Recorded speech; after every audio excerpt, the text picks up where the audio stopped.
আমি তো একটা দেশ চিনি, এই দেশে কোনো বেনামাজি নেই। আমি 6 বার গেছি ওই দেশে, কোনো বেনামাজি ওই দেশে নাই।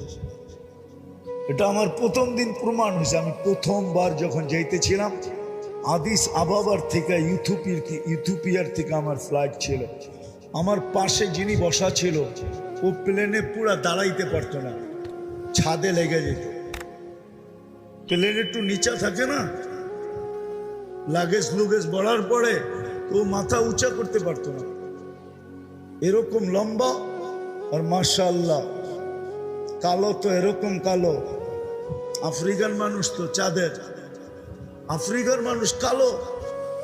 তা আমি কথা বলতে বলতে ওরে নামাজের সময় চলে আসছে, আমি নামাজের কথা বলছি তো ও হাসি দিয়া বলে, মুসলমান নামাজ পড়ে না, তুমি এই কথা বিশ্বাস করলা কি, ধারণা করলা কি করে যে মুসলমান আর নামাজ পড়বে না?